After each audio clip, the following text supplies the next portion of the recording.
ภัยโทรสายด่วนคปภ1186เว็บไซต์ oic.or.th Line Official @OIC Connect และสำนักงานคปภจังหวัดทั่วประเทศคปภคุ้มครองผู้ทำประกันภัยประกันภัยคุ้มครองคุณโรคซึมเศร้าเกิดจากความผิดปกติของสมองในส่วนที่มีผลกระทบต่อความคิดอารมณ์ความรู้สึกพฤติกรรมรวมถึงสุขภาพทางกายแต่คนส่วนใหญ่มักจะนึกถึงแค่เพียงอาการหรือสภาพจิตใจที่เปลี่ยนไปจึงคิดว่าโรคซึมเศร้าเกิดจากความผิดหวังได้รับการกระทบกระเทือนทางจิตใจแต่ในความเป็นจริงแล้วโรคซึมเศร้าเป็นโรคที่เกิดจากความไม่สมดุลของสารสื่อประสาทจำเป็นที่จะต้องได้รับการรักษาจากจิตแพทย์และต้องบำบัดอย่างถูกวิธีหรืออาจจะต้องใช้ยาในการรักษาร่วมด้วยลองสังเกตตนเองและคนรอบข้างสักนิดว่าเขาข่ายเป็นโรคซึมเศร้าหรือไม่ด้วยความปรารถนาดีจากสำนักงานประชาสัมพันธ์ที่ 3 กรมประชาสัมพันธ์อยากมีทะเบียนรถเลขสวยเสริมภาพลักษณ์เสริมความมั่นใจต้องไม่พลาดสำนักงานขนส่งจังหวัดแพร่ขอเชิญร่วมประมูลทะเบียนรถเลขสวยหมวดอักษรกอไก่นอนหนูกิจการก้าวหน้านำพารุ่งเรืองรายได้จากการประมูลนำเข้ากองทุนเพื่อความปลอดภัยในการใช้รถใช้ถนนสามารถลงทะเบียนได้แล้ววันนี้ผ่านเว็บไซต์www ทะเบียนรถ .com หรือที่สำนักงานขนส่งจังหวัดแพร่ Excellent โดยจะปิดการประมูลในวันเสาร์ที่ 28 กุมภาพันธ์ 2569 สอบถามเพิ่มเติมโทรสายด่วน 1584 หรือฝ่ายทะเบียนรถสำนักงานขนส่งจังหวัดแพร่ 063 2483 797 หรือ 054 652 540 ประมูลโปร่งใสได้เลขสวยสมคุณค่าคนแพร่ใช้ป้ายแพร่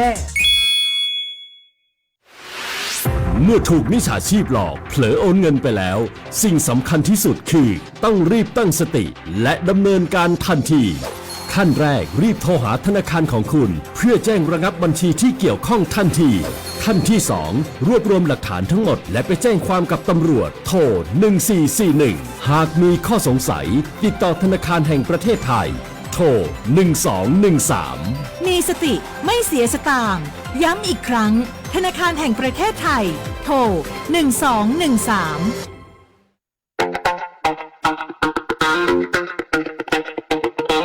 จากอาหารไทยมวยไทยดนตรีไทยไปจนถึงเทศกาลไทยและงานศิลปะไทยวันนี้ซอฟต์พาวเวอร์ทั้ง 14 สาขากำลังส่งพลังครั้งใหญ่ไม่ใช่แค่ผลักดันวัฒนธรรมสู่ระดับโลกแต่คือฟันเฟืองสำคัญที่ขับเคลื่อนเศรษฐกิจไทยให้ก้าวไปข้างหน้าสร้างโอกาสสร้างอาชีพกระจายรายได้สู่ชุมชนและพี่น้องประชาชนโดยตรงเปลี่ยนต้นทุนทางปัญญาให้กลายเป็นสินค้าวัฒนธรรมนำผลกำไรสู่ประเทศซอฟต์พาวเวอร์ไทยเศรษฐกิจกินได้เพื่อชีวิตที่ดีขึ้นของคนไทยทุกคนสำนักงานประชาสัมพันธ์ที่ 3 กรมประชาสัมพันธ์คุณกำลังฟัง FM 91 MHz สถานีวิทยุกระจายเสียงแห่งประเทศไทยจังหวัดแพร่ให้ความรู้คู่ความสุข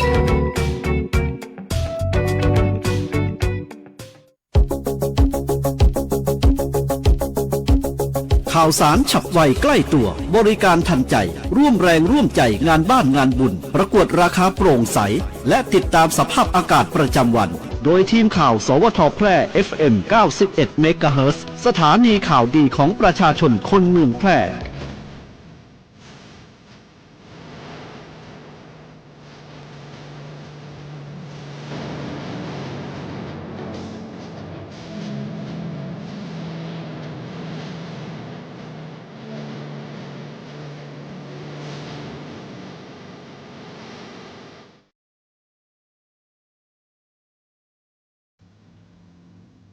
สวัสดีครับสถานีวิทยุกระจายเสียงแห่งประเทศไทยจังหวัดแพร่เสนอข่าวท้องถิ่นประจำวันศุกร์ที่ 13 กุมภาพันธ์ พุทธศักราช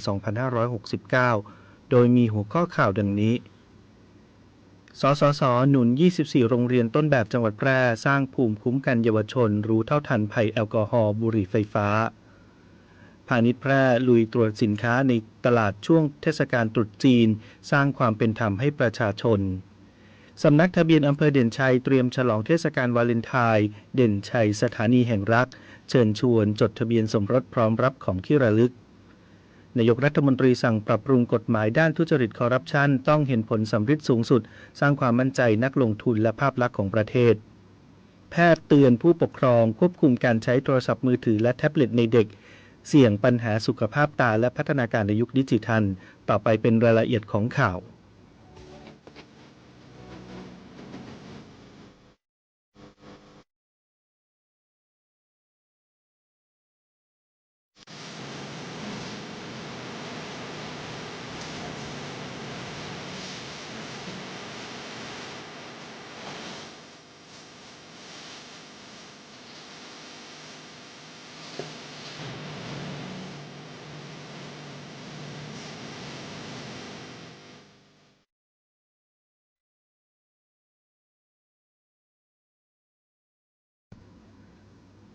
สสส.หนุน 24 โรงเรียนต้นแบบจังหวัดแพร่สร้างภูมิคุ้มกันเยาวชนรู้เท่าทันภัยแอลกอฮอล์บุหรี่ไฟฟ้า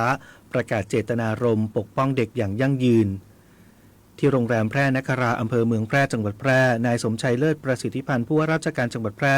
เป็นประธานเปิดเวทีมหกรรมนำเสนอผลงานโรงเรียนต้นแบบแกนนำนักเรียนรู้เท่าทันภัยเครื่องดื่มแอลกอฮอล์บุหรี่ไฟฟ้าและปัจจัยเสี่ยงอื่นๆภายใต้โครงการส่งเสริมความตระหนักรู้การป้องกันภัยในโรงเรียนจังหวัดแพร่จัดโดยกองทุนสนับสนุนการสร้างเสริมสุขภาพหรือสสส.มีโรงเรียนมัธยมศึกษาในจังหวัดแพร่เข้าร่วมโครงการรวม24โรงเรียนมีกลุ่มเป้าหมายเป็นนักเรียนชั้นมัธยมศึกษาปีที่1และ2มีนักเรียนและครูเข้าร่วมกิจกรรมสร้างความตระหนักรู้กว่า200คนโดยโครงการดังกล่าวมุ่งสร้างเสริมภูมิคุ้มกันต่อปัจจัยเสี่ยงผ่านแนวคิดเกราะป้องกัน3ชั้นได้แก่การสร้างคุณค่าแรงจูงใจและเป้าหมายชีวิตการส่งเสริมการมีส่วนร่วมในกิจกรรมสร้างสรรค์อย่างต่อเนื่องและการเสริมสร้างความรอบรู้และกลไกการปกป้องโดยการมีส่วนร่วมของเด็กและเยาวชนภายในงานมีการถอดบทเรียนและนำเสนอผลงานของแต่ละโรงเรียนพร้อมยกย่องเชิดชูเกียรติแกนนำนักเรียนครูและสถานศึกษาที่ร่วมขับเคลื่อนโครงการประกาศเจตนารมณ์และข้อเสนอมาตรการการปกป้องเด็กเยาวชนจากภัยบุหรี่ไฟฟ้าโดยผู้ว่าราชการจังหวัดแพร่ได้กล่าวให้โอวาทพร้อมมอบเกียรติบัตรเพื่อเป็นกำลังใจในการเดินหน้าสร้างสังคมสุขภาวะที่ปลอดจากปัจจัยเสี่ยงอย่างยั่งยืน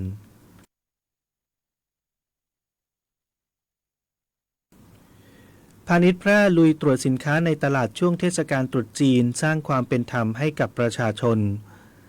นายสุภสันต์สินชูศรีพาณิชย์จังหวัดแพร่ได้สั่งการให้เจ้าหน้าที่กลุ่มกำกับและพัฒนาเศรษฐกิจการค้าสำนักงานพาณิชย์จังหวัดแพร่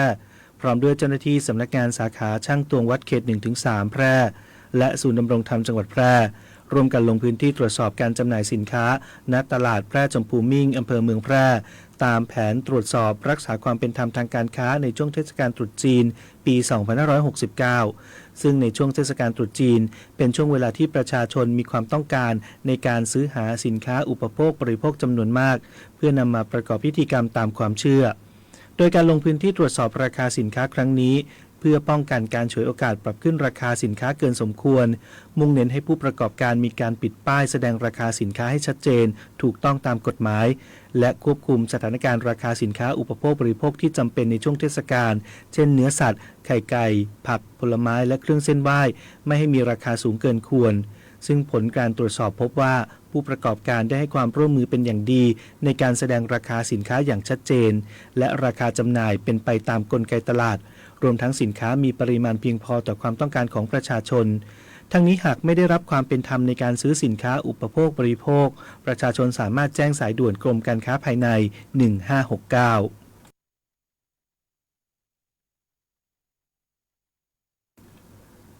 สำนักทะเบียนอำเภอเด่นชัยเตรียมฉลองเทศกาลวาเลนไทน์เด่นชัยสถานีแห่งรักเชิญชวนคู่รักจดทะเบียนสมรสพร้อมรับของที่ระลึกสำนักทะเบียนอำเภอเด่นชัยจังหวัดแพร่จัดกิจกรรมพิเศษต้อนรับคู่รักในวันวาเลนไทน์สำหรับการเริ่มต้นชีวิตคู่อย่างเป็นทางการโดยการเปลี่ยนสถานะจากคู่รักเป็นคู่สามีภรรยาที่ถูกต้องตามกฎหมายเชิญชวนคู่รักมาจดทะเบียนสมรสในวันแห่งความรักฉลองเทศกาลวาเลนไทน์ชวนคนข้างหัวใจมาขึ้นขบวนรักที่เด่นชัยสถานีแห่งรัก ในวันเสาร์ที่ 14 กุมภาพันธ์ 2569 ตั้งแต่เวลา 8:30 น. ถึง 16:30 น. ณ สำนักทะเบียนอำเภอเด่นชัย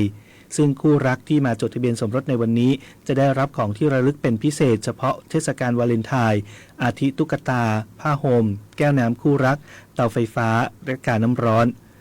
ทางนี้สำนักทะเบียนอำเภอเด่นชัยเปิดให้บริการคู่รักจดทะเบียนสมรสในเวลาทำการปกติโดยสามารถยื่นคำร้องขอจดทะเบียนสมรสณที่ว่าการอำเภอเด่นชัยพร้อมยื่นเอกสารบัตรประจำตัวประชาชนหรือบัตรอื่นที่ทางราชการออกให้หรือสำเนาหนังสือเดินทางหนังสือรับรองสถานภาพบุคคลสำหรับชาวต่างชาติโดยการจดทะเบียนสมรสณสำนักทะเบียนจะไม่เสียค่าธรรมเนียมใดๆซึ่งสำนักทะเบียนอำเภอเด่นชัยที่ว่าการอำเภอเด่นชัยจังหวัดแพร่ได้รับการรับรองให้เป็นศูนย์ราชการสะดวกที่ให้บริการแก่ประชาชนในทุกระดับ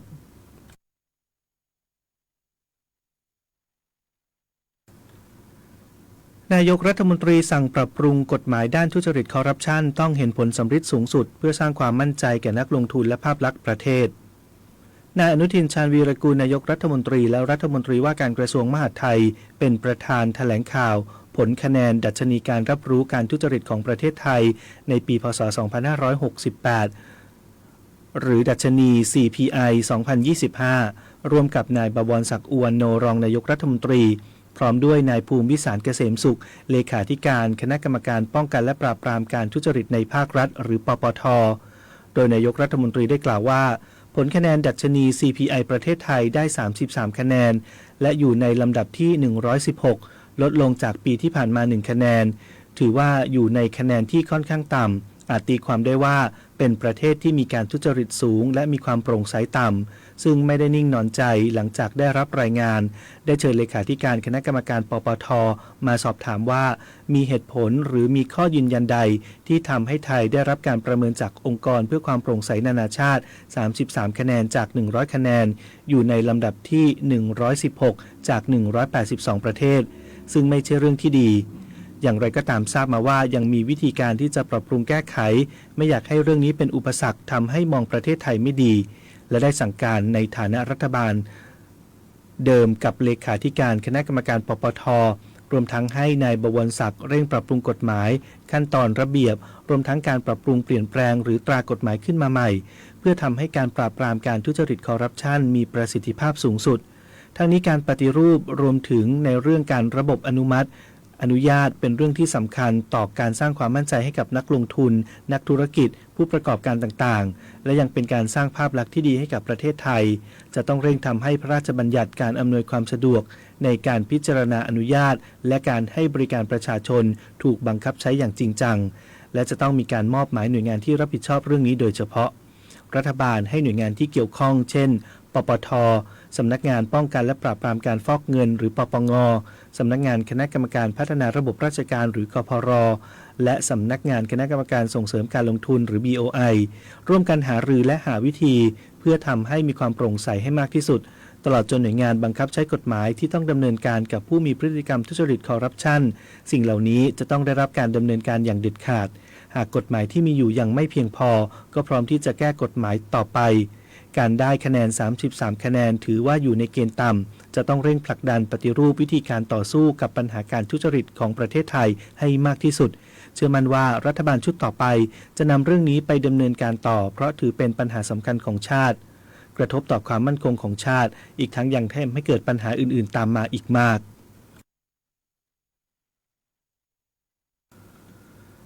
แพทย์เตือนผู้ปกครองควบคุมการใช้โทรศัพท์มือถือและแท็บเล็ตในเด็กเสี่ยงปัญหาสุขภาพตาและพัฒนาการในยุคดิจิทัลนายแพทย์กิติวัฒน์มโนจันทร์ผู้อำนวยการโรงพยาบาลเมตตาประชารักษ์วัดไร่ขิงเปิดเผยว่าในยุคดิจิทัลเด็กจำนวนไม่น้อยใช้เวลาอยู่กับสื่อหน้าจอเป็นเวลานานซึ่งอาจส่งผลกระทบต่อสติปัญญาการพัฒนาทางอารมณ์และสังคมสมาธิในการเรียนรวมถึงพฤติกรรมการกินและการนอนที่เปลี่ยนแปลงไปและอาจนำไปสู่ภาวะโรคอ้วนในด้านสุขภาพตาพบว่าเด็กที่ใช้หน้าจอเป็นเวลานานมีความเสี่ยงเกิดอาการปวดศีรษะปวดตาตาแห้งเคืองตาตามัวและสายตาสั้นก่อนวัยอันควรหากผู้ปกครองสังเกตพบพฤติกรรมผิดปกติเช่นขยี้ตากระพริบตาทีเพ่งมองหน้าจอใกล้เกินไปหรือบ่นปวดตาควรพาไปพบจักษุแพทย์เพื่อประเมินอาการโดยเร็ว ด้านแพทย์หญิงจิราภาทรงเพชรมงคลนายแพทย์ชำนาญการด้านจักษุวิทยาเด็กและตาเขให้คำแนะนำว่าเด็กอายุต่ำกว่า 2 ปีไม่ควรใช้สื่อหน้าจอและไม่ควรมีอุปกรณ์อิเล็กทรอนิกส์ในห้องนอนควรปิดหน้าจอระหว่างรับประทานอาหารและจำกัดเวลาใช้หน้าจอไม่เกิน 1-2 ชั่วโมงต่อวันหากเด็กมีอาการแสบตาตามัวหรือปวดตาควรให้พักสายตาโดยมองไปไกลๆหรือหลับตาพักทุก10นาทีขออภัยครับหรือหลับตาพักทุก20นาทีพร้อมกระพริบตาบ่อยขึ้นเพื่อลดอาการตาแห้งนอกจากนี้ควรส่งเสริมกิจกรรมกลางแจ้งการอ่านหนังสือและการเรียนรู้ผ่านปฏิสัมพันธ์กับพ่อแม่โดยเฉพาะในช่วงวัย 2-3 ปีเป็นช่วงที่สมองมีการพัฒนาอย่างรวดเร็วผมเนี่ยได้ น้องกะเนี่ยได้ ลุงกะเนี่ยได้ เปิ้นกะเนี่ยได้ป้ากะเนี่ยได้บอกว่าเป็นไผก็เนี่ยได้เพื่อคือบ้านเมืองเฮาสดใสไร้หมอกควันงดเผาต่อสั่งฝังเข้าวัสดุเหลือใช้จากการเกษตรกิ่งไม้ใบหญ้างดการเผาป่าเพื่อล่าสัตว์งดการเผาขยะตามบ้านเรือนงดเผาลดปัญหาหมอกควันหมู่เฮาช่วยกันเนี่ยได้เพื่อล้มหายใจบริสุทธิ์ของกูคน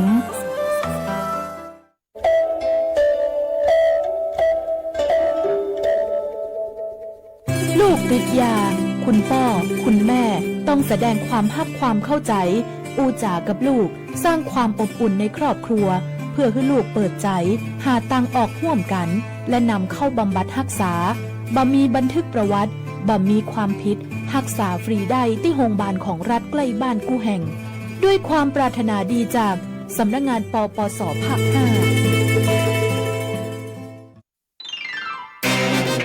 กฎหมายง่ายจังแค่ฟังก็เข้าใจโดยสำนักงานกิจการยุติธรรมตอนแมวผิดหรือคนผิดโอ้ยนี่แมวลุงน่ะมาข่วนรถฉันฝากระโปรงนี่เป็นรอยหมดเลยสีถลอกหมดเลยจะรับผิดชอบยังไงล่ะเฮ้ยแมวฉันน่ะเหรอไปข่วนรถเองน่ะโอ้ยไม่ใช่ละมั้งแมวในหมู่บ้านนี่มีตั้งหลายตัวรู้ได้ไงว่าเป็นแมวบ้านฉันน่ะฮะและอีกอย่างนะถึงเป็นแมวฉันไปข่วนรถเองมันก็เป็นเรื่องธรรมชาติของแมวอยู่แล้วแมวที่ไหนไม่ข่วนบ้างอะฮะอย่าพูดแปลกๆอ้าวพูดแบบนี้ได้ไงหรือต้องให้งัดหลักฐานดูกล้องวงจรปิดฮะเห็นอยู่ว่าแมวเองนี่แหละผมจำได้ตัวสีขาวลายจุดหางกุดไม่ผิดตัวแน่นอนแมวฉันก็แมวฉันแต่มันก็เป็นเรื่องธรรมชาติของแมวอยู่แล้วนี่ต้องรับผิดชอบด้วยเหรอฮะอย่างนี้ไม่ได้นะคะหากสัตว์เลี้ยงไปก่อความเสียหายแก่ร่างกายหรือทรัพย์สินของผู้อื่นเจ้าของสัตว์เลี้ยงมีหน้าที่ต้องรับผิดชอบในความเสียหายที่สัตว์เลี้ยงของตัวเองไปก่อความเสียหายแก่คนอื่นไม่ว่าจะทั้งทางร่างกายหรือทรัพย์สินก็ตามหากจะเลี้ยงแมวก็โปรดดูแลแมวของท่านไม่ให้ก่อความเดือดร้อนแก่เพื่อนบ้านและคนอื่นด้วยนะคะโอ้โห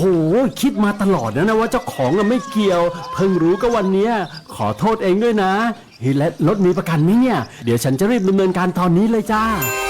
หากสงสัยเรื่องกฎหมายหรือได้รับความไม่เป็นธรรมติดต่อสำนักงานยุติธรรมจังหวัดทั่วประเทศหรือโทรสายด่วนยุติธรรม1111กด77นะจะบอกให้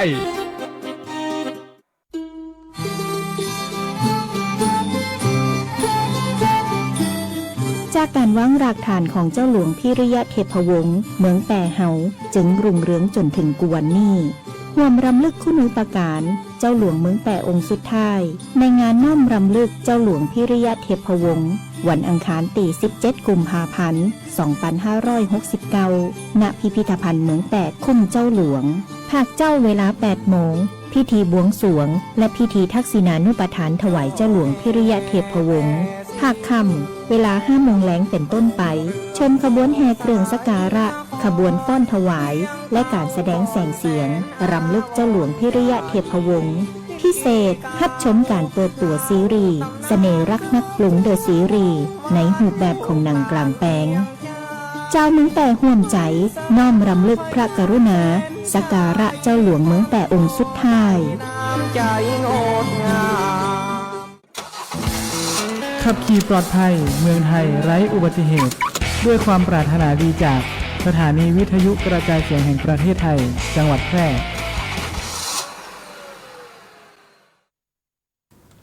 ติดตามพยากรณ์อากาศประจำวันจากสถานีอุตุนิยมวิทยาแพร่ประจำวันศุกร์ที่13 กุมภาพันธ์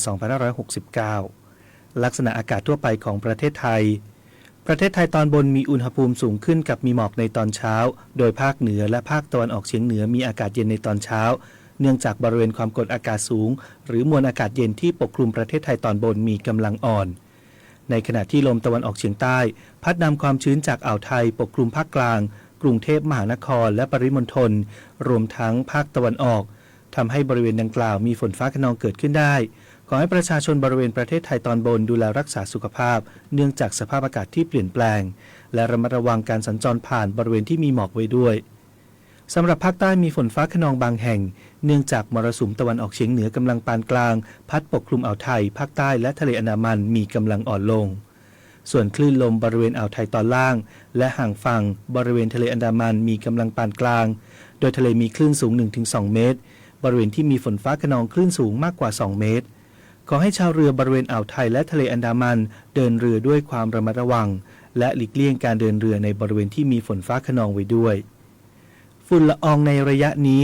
ประเทศไทยตอนบนมีการสะสมของฝุ่นละอองหรือหมอกควันอยู่ในเกณฑ์ปานกลางเนื่องจากมีการระบายอากาศอยู่ในเกณฑ์อ่อนพยากรณ์อากาศบริเวณภาคเหนืออากาศเย็นกับมีหมอกในตอนเช้าอุณหภูมิต่ำสุด 16-21 องศาเซลเซียสอุณหภูมิสูงสุด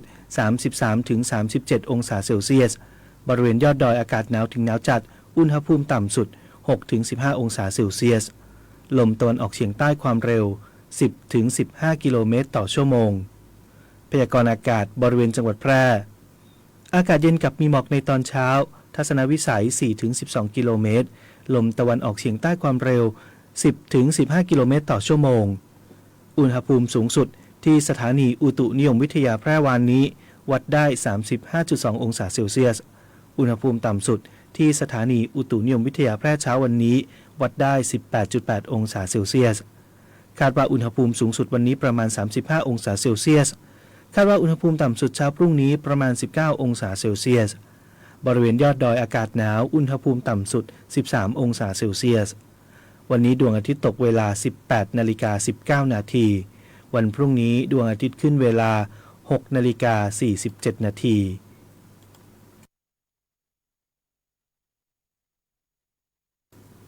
ประเทศชาติจะมีความเจริญเพียงไรย่อมขึ้นอยู่กับสติปัญญาความสามารถและความสุจริตบริสุทธิ์ที่จะปฏิบัติหน้าที่ทั้งปวงโดยยึดถือประโยชน์ของประเทศชาติและประชาชนเป็นสิ่งที่มีความสำคัญสูงสุดพระบรมราโชวาทพระบาทสมเด็จพระเจ้าอยู่หัวจบข่าวธนชัยสุวรรณกาศอ่าน